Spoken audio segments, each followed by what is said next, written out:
Fala galera do canal do Pedrosa, beleza? Quanto tempo que a gente não vem aqui fazer um vídeo especial para vocês? Eu tive alguns problemas de saúde nas últimas semanas, então estava priorizando as lives, mas estamos de volta porque tem muita notícia no Vasco da Gama, boa, ruim, notícia sobre a escalação contra o Atlético Mineiro, voltas importantes, reforços, saídas.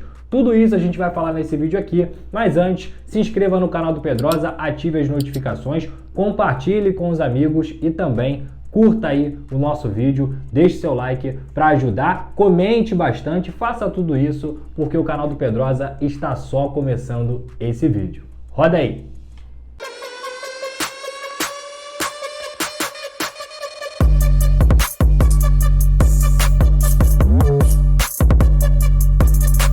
E vamos começar falando sobre os reforços caseiros que o Ramon Menezes pode ter para a partida contra o Atlético Mineiro, que acontece no próximo domingo, às 8h30 da noite, horário diferente, no Vasco da Gama, um jogaço contra o líder do Campeonato Brasileiro. Todo mundo sabe da dificuldade que o Vasco vem tendo nas últimas partidas, são 4 jogos junto com o Campeonato Brasileiro e Copa do Brasil, sem vencer, e para esse jogo contra o Galo, o fato é que a tendência é sim que eles comecem as partidas, até porque estão totalmente recuperados aí da lesão na coxa esquerda, já estão fazendo a fase de transição e por isso a tendência é que voltem sim a jogar pelo Vasco da Gama no próximo domingo. É uma volta muito importante, o Ricardo Graça é o zagueiro titular do Vasco da Gama, o Miranda tem substituído o jogador e muito bem, só que vale lembrar, o início do Campeonato Brasileiro do Vasco da Gama, um dos pilares desse time era a defesa, com Ricardo Graça e Leandro Castan, inclusive os dois fazendo partidas espetaculares, ajudando o Vasco a vencer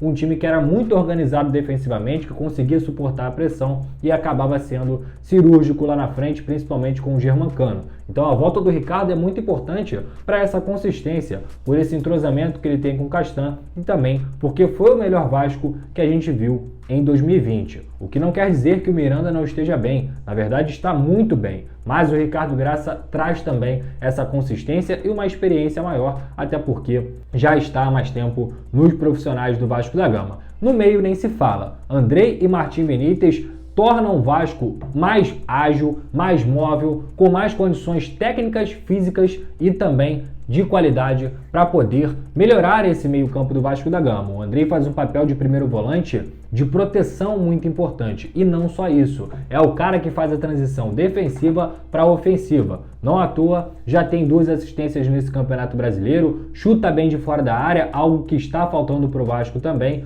O Andrei é um dos melhores jogadores do Vasco em 2020 e a volta dele é muito importante.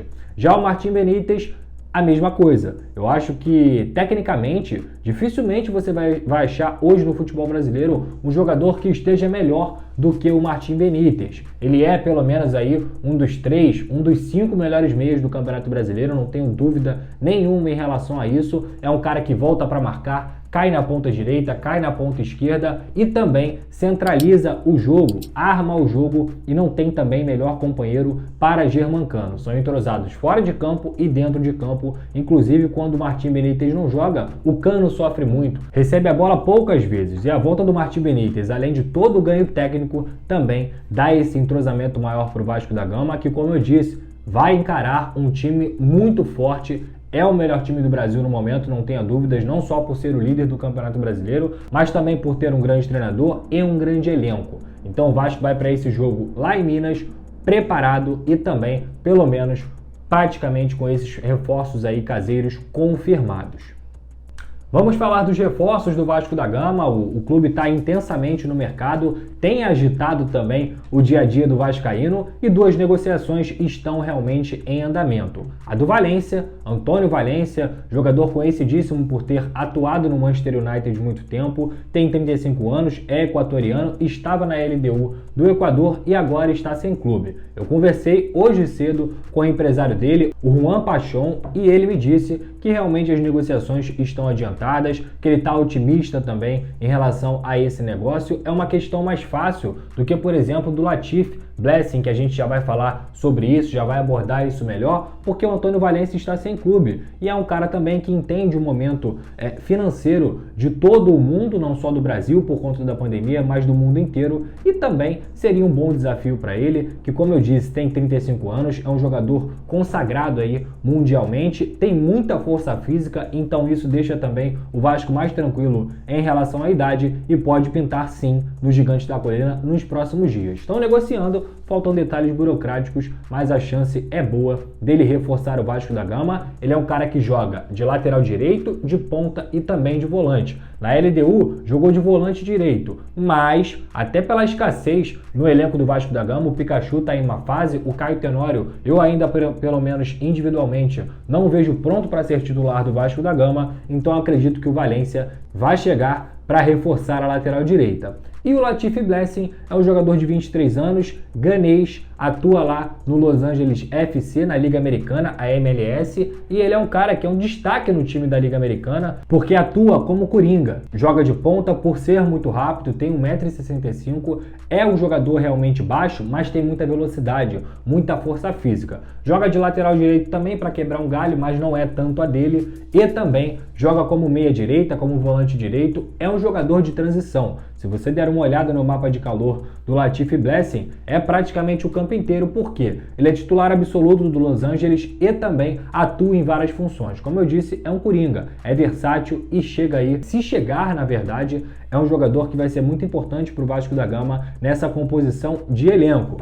Segundo as pessoas que eu conversei, que eu procurei saber, é muito rápido. A melhor definição que deram para ele é uma bala no sentido de ser muito rápido realmente, porque é um jogador que tem a força física muito apurada. E qual é a situação? Já acertou as bases salariais com o Vasco da Gama, é um atleta que realmente está querendo vir para o Brasil, inclusive ele até me seguiu no Twitter e eu bati um papo rápido, na verdade nem foi um papo, né? Eu conversei com ele, perguntei para ele o que estava faltando para ele chegar no Vasco da Gama e ele colocou esses emojis aí, vou botar na tela para vocês, um aviãozinho, uma boca fechada e um diabinho. Como ele é ganês, não sei o que significa isso na cultura dele, se é realmente diabo, se é outra coisa, se pode ser algo alegre, feliz, algo positivo, mas o fato é que ele também curtiu algumas postagens, seguiu algumas páginas vascaínas. Além disso, é um jogador que está muito claro, que tem a intenção sim de vir para o Vasco da Gama, que quer vir para o Vasco da Gama, só que por tudo que eu falei aqui,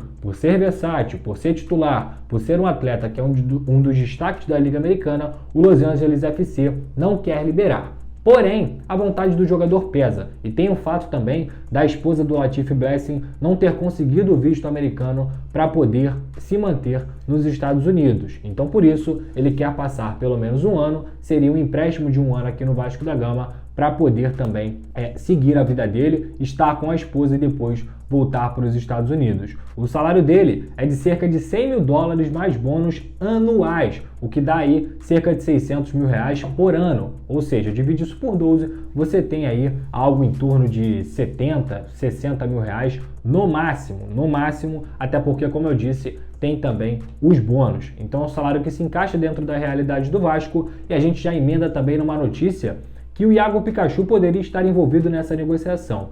Não é verdade. Eu conversei hoje com o pai e empresário do Iago Pikachu, Carlos Lisboa. Ele me disse: Pikachu tem contrato com o Vasco até o final de 2021, segue o trabalho normal, não procede que ele esteja envolvido nessa negociação do Latif Blessing para essa, quem sabe, troca ou até ceder o Pikachu por empréstimo para o Los Angeles FC. Isso não vai acontecer, isso não é verdade. E aí a gente fala sobre outras saídas também, como a do Bruno César. Está praticamente fechado com o Penafiel da segunda divisão do Campeonato Português. É um jogador que vai ainda ter os seus salários pagos, pelo menos uma parte pelo Vasco e a outra pelo Penafiel, mas alivia a folha salarial. Eu lembro aqui que o Bruno César renovou seu contrato até o meio de 2022 com o Vasco da Gama, porque o Vasco tinha uma dívida de direito de imagem e também de salários com o Bruno César, que ganhavam alto salário. Esse acordo foi feito, ele renovou seu contrato por mais 2 anos e também teve uma diminuição salarial. Só que no Vasco da Gama não tem rendido. Apesar do Ramon ter apostado no Bruno, ter confiado no Bruno César, o fato é que ele não tem correspondido em campo. Então, muito por isso, o Vasco da Gama viu essa oportunidade como uma um alívio na folha salarial e também novos ares para o Bruno César, que é uma informação também que eu dei lá no Twitter. O contrato de empréstimo com o Penafiel deve ir até maio de 2021, mas mesmo depois que o contrato acabar, o Bruno César quer se manter em Portugal. Então a chance dele não vestir mais a camisa do Vasco, caso essa negociação se concretize, é muito grande. Uma outra notícia também que eu dei no Twitter essa semana é sobre o lateral esquerdo Riquelme. Ele tem 18 anos, é uma das joias do Vasco da Gama, uma das maiores promessas do Gigante da Colina, passou pela seleção brasileira nas divisões de base, é um jogador de muita qualidade técnica, que tem características ofensivas, cruza bem, é habilidoso, realmente, como eu disse, é uma grande promessa. E ele já é monitorado pelo futebol inglês, português, francês e também espanhol há muito tempo. Só que agora a Real Sociedad, que é uma equipe da primeira divisão da Espanha, muito tradicional por lá também, está interessado no futebol do Riquelme, lateral esquerdo do Vasco, que tem uma multa rescisória de 36 milhões de euros, o que dá aí mais de 200 milhões de reais. É um jogador que, como eu disse, sempre foi observado. Agentes do futebol espanhol, inclusive, já entraram em contato com representantes do Riquelme para saber se farão uma proposta ou não, para avaliar as condições de contrato e também a possibilidade de levar o Riquelme do Vasco da Gama. O que pega? A janela de transferências da Liga Espanhola, ela fecha no dia 5 de outubro, ou seja, tem muito pouco tempo para você negociar um jogador desse nível, para você tentar, quem sabe, um empréstimo e depois uma opção de compra, como por exemplo fizeram com o Nathan indo para o Boa Vista, ou até para fazer uma proposta muito grande pelo Riquelme e o Vasco já aceitar de cara. Então isso pode pegar, mas o fato é, o Real Sociedad está interessado no Riquelme, a Real Sociedad, na verdade, e quer o jogador. Se vai fazer proposta agora ou não, tem que aguardar. Mas o fato é, agentes do futebol espanhol já estão fazendo essa ponte com os representantes do Riquelme, e se não for nessa janela, pode ser que na próxima possa acontecer sim a transferência aí do Riquelme, pelo menos uma proposta da Real Sociedad para o Vasco da Gama. Então é isso, galera, o nosso giro aqui de notícias fica por aqui. No domingo tem Vasco e Atlético Mineiro, como a gente disse, às 8h30 da noite, lá no Mineirão, em Minas, e o Vasco da Gama deve ter esses reforços caseiros. A live de pós-jogo é aqui no canal do Pedrosa. Se inscreva, ative as notificações, deixe o joinha aí no vídeo se você gostou e também me siga lá nas redes sociais, tá tudo aqui na descrição do vídeo. Obrigado, galera, até a próxima!